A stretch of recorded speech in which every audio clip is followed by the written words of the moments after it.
Ne cherchez pas à savoir qui je suis, car en fait, je suis anonyme. Non mais laisse tomber, ça marche pas du tout. Bon, ok, putain. Ah, fais chier.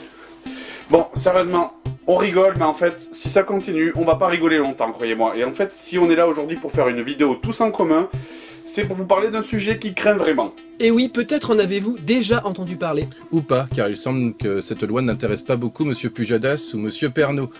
Et pourtant, elle est importante et l'ACTA est déjà aux portes du Parlement européen. Initialement, cette loi elle avait été faite pour lutter contre la contrefaçon, c'est louable, mais ça a été complètement dévoyé. De plus, aucun élu du peuple n'a été impliqué dans sa conception. Il faut dire que c'est normal, elle a été écrite sous la dictée d'intérêts privés qui s'accrochent à un modèle économique dépassé. Donc, le plus triste dans tout ça, c'est que personne n'en parle de l'ACTA. Je veux dire, bon, moi je suis pas trop les informations, mais en ce moment, je sais pas, on parle de cette espèce de concours people, là, des élections présidentielles, je crois que ça s'appelle. Et alors, mais alors l'ACTA, bon, c'est juste la loi la plus, c'est la loi qui nuit le plus à notre liberté sur Internet de 2012, mais personne n'en parle. En effet, il y a deux sortes de lois, les lois liberticides et les autres. Et non content de nous empêcher de partager, ACTA va aussi nous empêcher de créer, puisque tout contenu présentant une infraction au droit d'auteur sera susceptible d'être supprimé. Quant à son créateur, pour lui ce sera l'amende ou la prison. Dans ces conditions, il nous sera interdit de s'approprier et de détourner les produits culturels, et nous redeviendrons tous de simples consommateurs passifs et aphones, comme à la bonne vieille époque de la télévision. Avec une loi comme ça, terminée les tests de jeux vidéo, les séries abrégées, les parodies à la con, une grosse partie de la création amateur du net sera considérée comme illégale.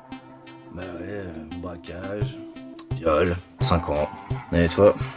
Moi je fais des vidéos sur internet et des fois j'utilise des musiques dont j'ai pas les droits.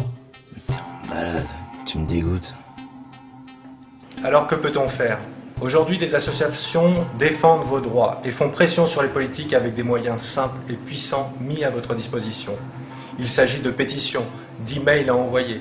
Rapprochez-vous d'associations telles que Havas.org et la Quadrature du Net et agissez simplement pour préserver l'Internet de la censure qui veut lui être imposée.